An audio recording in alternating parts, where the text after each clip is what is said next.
My father always said money was the only measure of a man's worth. On the day I left home, he made sure to demonstrate exactly how little he thought I was worth. "Here's $100, he sneered, throwing the bills at my feet. "That's all a failure like you deserves." I was 22, fresh out of college with an engineering degree my parents hadn't bothered to attend the ceremony for. Standing in our expansive living room, my single suitcase packed with everything I owned, I watched the bills flutter to the marble floor like fallen leaves. The Harrison family fortune loomed around us. Crystal chandeliers, antique furniture, priceless art, all of it screaming old money and older pride. For generations, we'd been investment bankers, each son following his father into the prestigious halls of Harrison and Sons Investment Group. Until me. Engineering. My father had spat when I declared my major. Engineers are glorified mechanics. No son of mine will waste his life tinkering with machines. But I saw something they didn't. While they were counting their millions in traditional investments, I recognized that the future belonged to technology. The next great fortunes wouldn't be made in mahogany-paneled investment offices.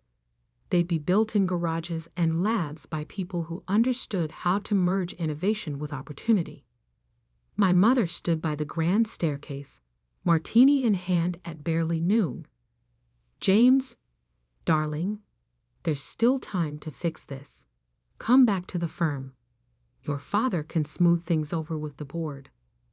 I looked at her, really looked at her, seeing the practiced smile that had never quite reached her eyes. Growing up, I'd watched her measure her worth by the size of her diamond rings, each one larger than the last, as if trying to fill some void that kept expanding. "No, Mother, I'm done trying to be what you want." My father's face turned that dangerous shade of red I'd grown up fearing.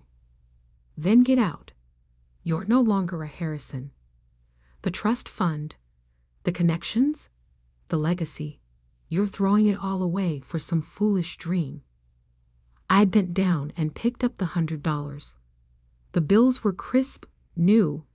He'd probably had his assistant get them from the bank specifically for this moment of theatrical cruelty. "Keep the trust fund," I said, tucking the bills into my wallet. "I'll build something of my own." My father laughed, the sound echoing off the high ceilings. "You? Build something? You can barely dress yourself properly." He gestured at my simple button-down shirt and slacks, so different from his custom-tailored suit. "Without the Harrison name, you're nothing." Those words would echo in my mind for years to come, driving me through countless sleepless nights and impossible challenges.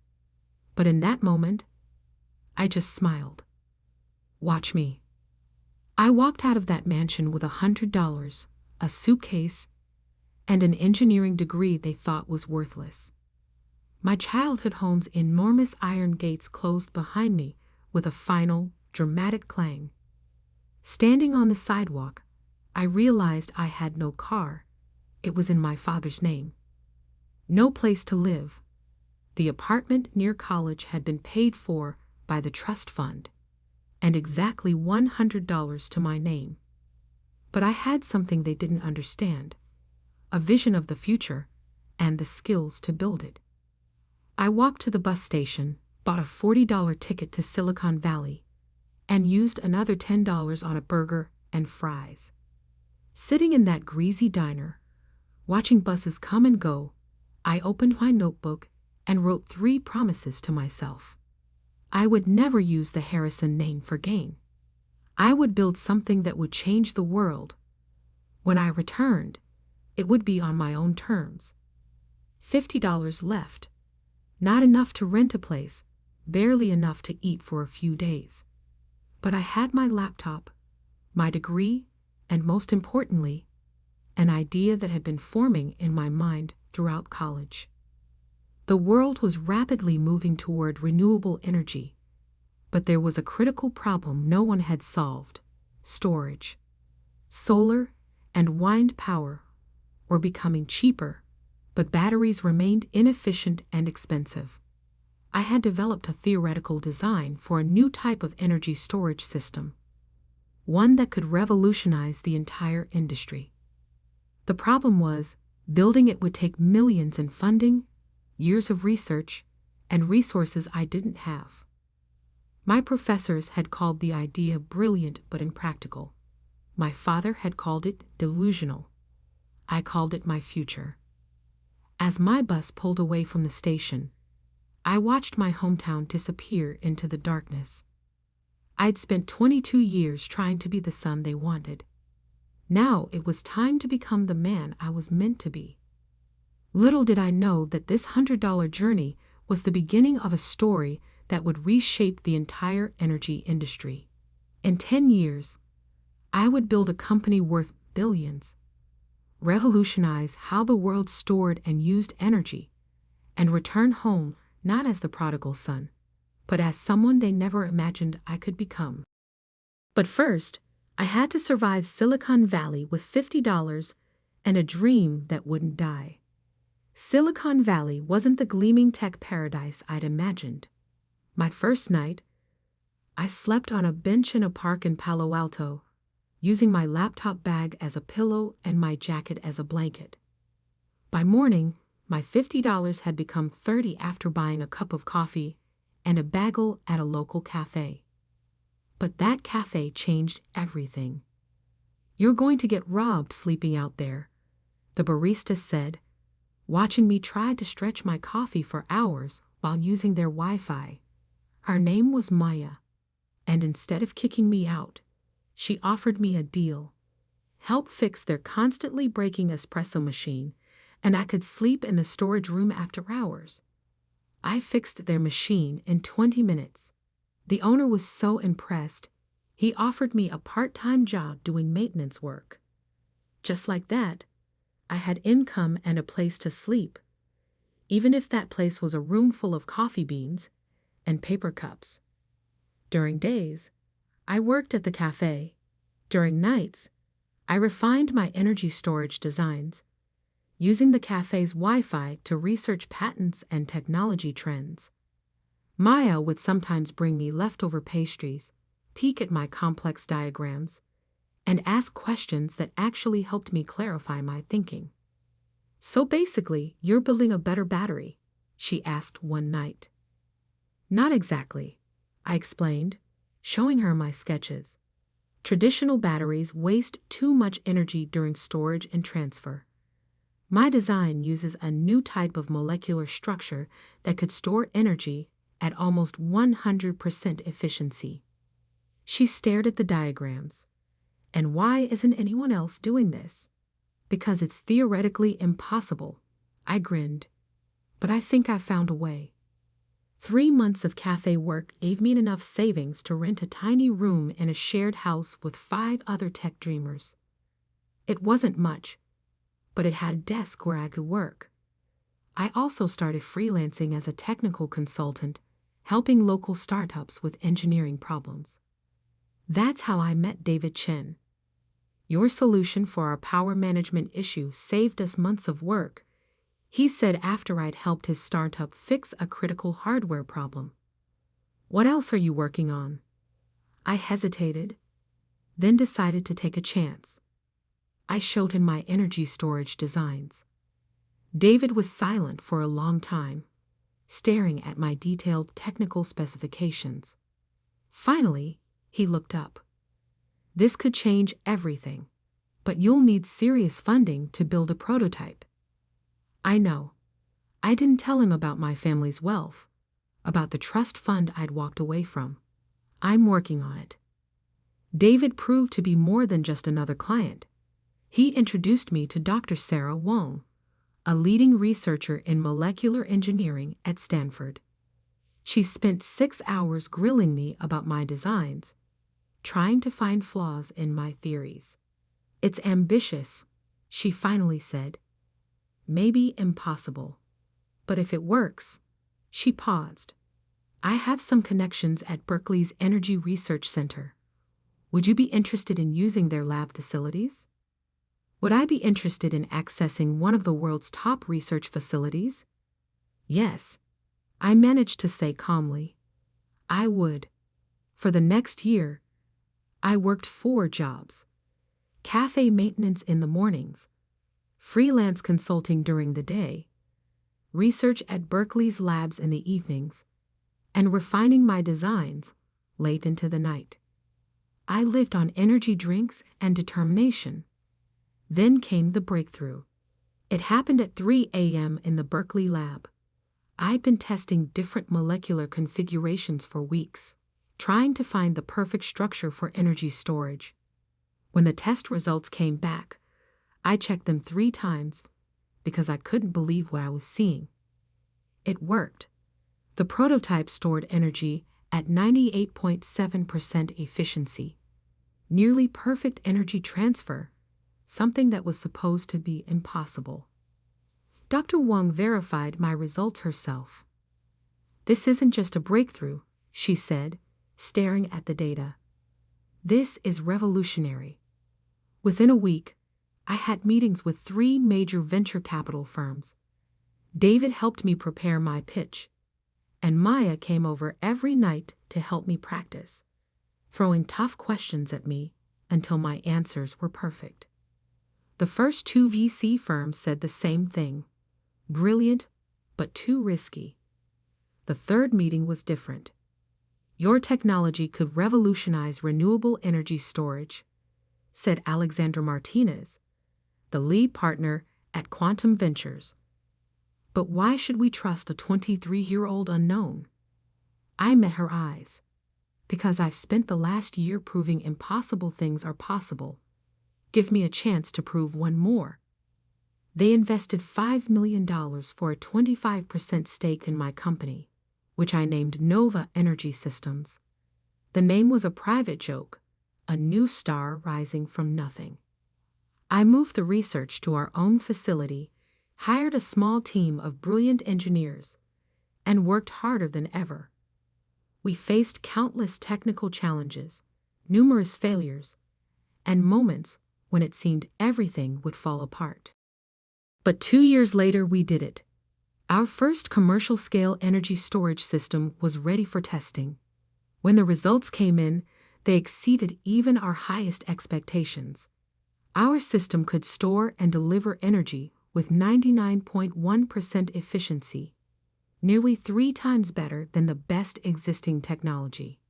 The energy industry exploded with interest. Solar and wind power suddenly became not just viable, but economically superior to fossil fuels. Every major power company wanted our technology. Nova Energy Systems went public 3 years after that first VC investment. The stock price doubled on the first day.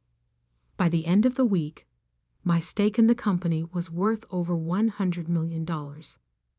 I bought my first suit since leaving home, not from the expensive tailor my father used, but from a boutique that catered to tech executives. Maya, now our head of operations, helped me choose it. Planning to show off for someone, she asked with a knowing smile. No, I said, adjusting the perfectly fitted jacket, but I think it's time to pay a visit home. I hadn't spoken to my family in 5 years. Through business news and social media, I knew Harrison & Sons Investment Group was struggling. Traditional investment banking was dying, disrupted by financial technology and changing markets. They needed to adapt, to invest in new technologies. Exactly what I had tried to tell them years ago. Now they were facing their biggest crisis yet. A hostile takeover attempt by a mysterious tech-focused investment firm.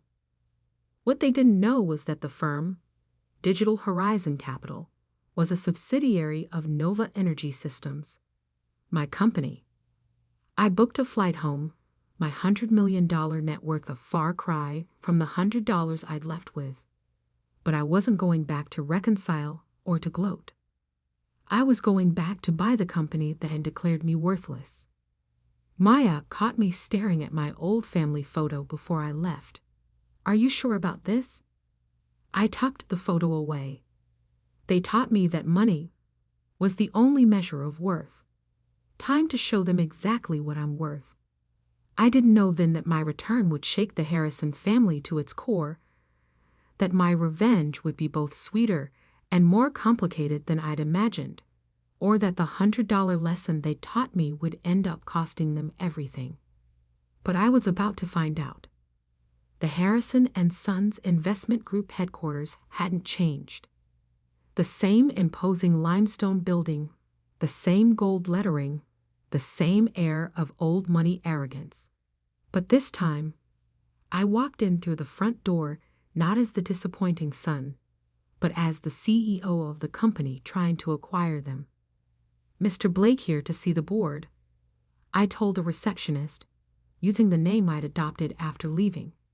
She directed me to the top floor, not recognizing the prodigal son returning home. The Harrison boardroom was exactly as I remembered. Dark wood paneling, oil paintings of past chairmen, the family crest carved above the fireplace. I played under that table as a child, listening to my father negotiate deals and destroy competitors. Now I sat at the head of that table, waiting. They filed in one by one, board members, executives, and finally, my father. He'd aged more than 5 years should allow. His once commanding presence diminished by stress and failing fortune. He didn't recognize me at first, his eyes sliding past me as he took his seat. Gentlemen, I began, I'm here representing Digital Horizon Capital regarding our offer to acquire Harrison and Sons.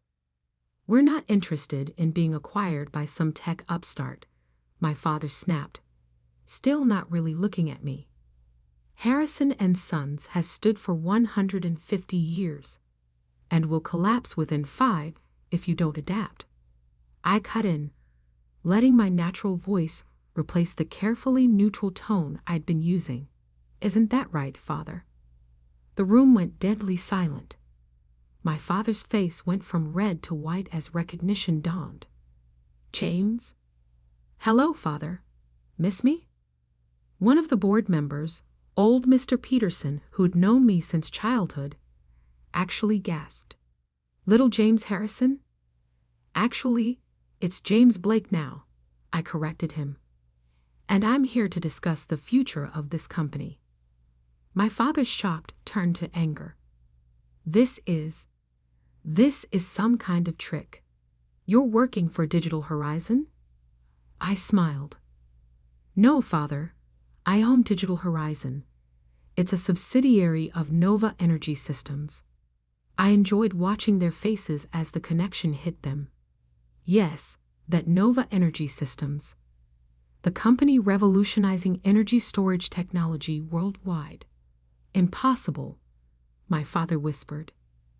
You left with nothing. No, I said softly. I left with $100. Your last lesson about the value of money. Would you like to know what that lesson bought? I nodded to my assistant, who began distributing folders to each board member.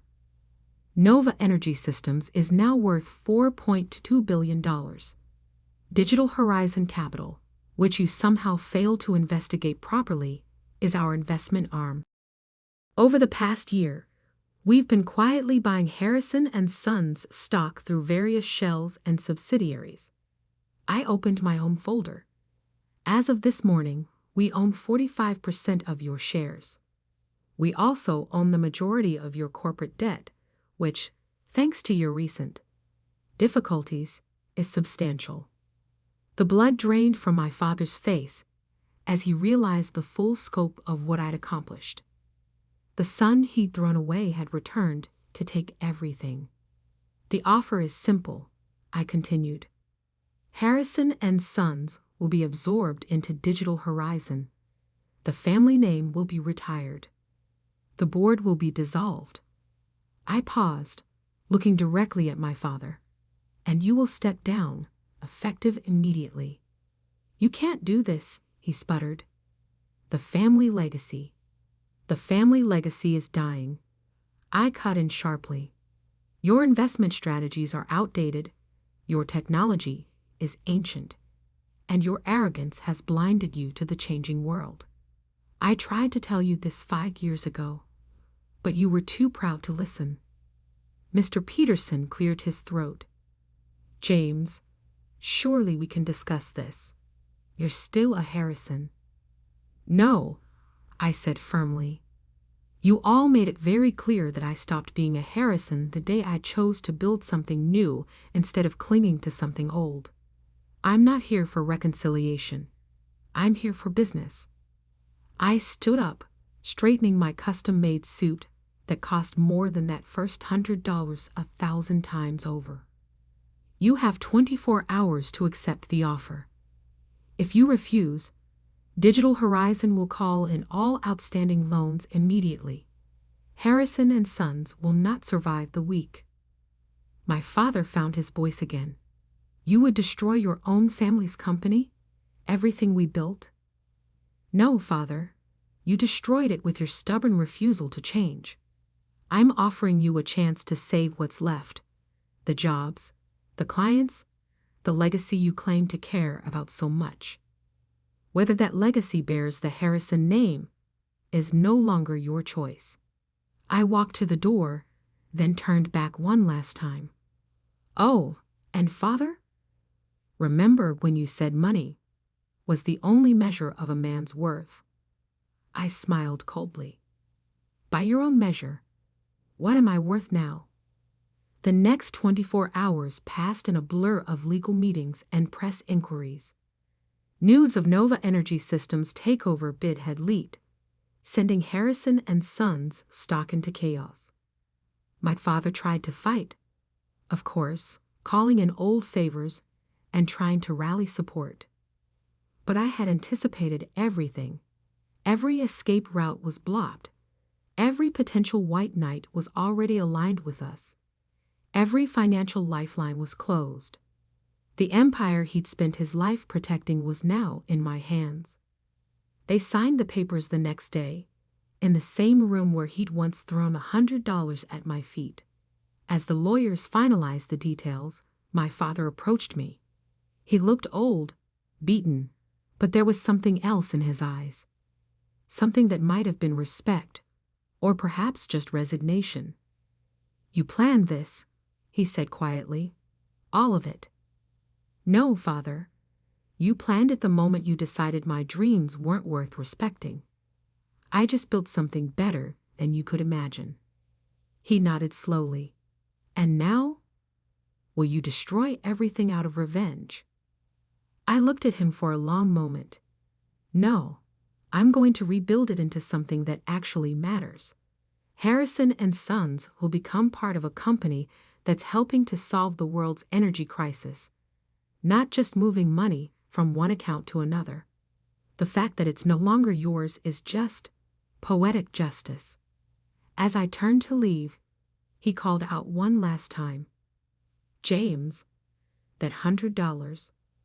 I smiled. "Best investment I ever made, Father. It taught me exactly what I didn't want to become." The transition took 6 months. I restructured the company completely, modernizing its operations and redirecting its resources towards sustainable energy investments. Most of the employees kept their jobs. After all, this wasn't about punishing them for my father's sins. My father retired to our old family estate, his pride more wounded than his wallet. I'd ensured he kept enough money to live comfortably. My mother tried to reach out several times, always with hints about reconciliation, but I kept my distance. Some bridges, once burned, should stay ashes. A year later, I stood in my office at Nova Energy Systems headquarters, looking out over Silicon Valley. Maya brought in a small package that had arrived from my father. Inside was $100, the same bills he'd thrown at me 5 years ago. I'd left them on his desk after the takeover signing. With them was a note, You were worth more than I knew. I took the bills to the cafe where my journey had started. The same barista who'd once given me shelter was now a senior executive in my company, but the cafe still made the best coffee in Palo Alto. I left the $100 as a tip. Some might call it petty, using my success to take over my father's company. But I didn't do it for revenge. I did it because sometimes the only way to fix a broken legacy is to tear it down and build something better in its place. They say money can't buy happiness. But $100 taught me something more valuable. The true worth of a person isn't in their bank account or their family name. It's in what they choose to build with what they have. I'd built an empire, and I did it not because of the Harrison name, but in spite of it. The $100 I left with bought me something priceless: the freedom to become who I was meant to be. The millions I returned with, they just proved I was right all along. And that's worth more than any family fortune.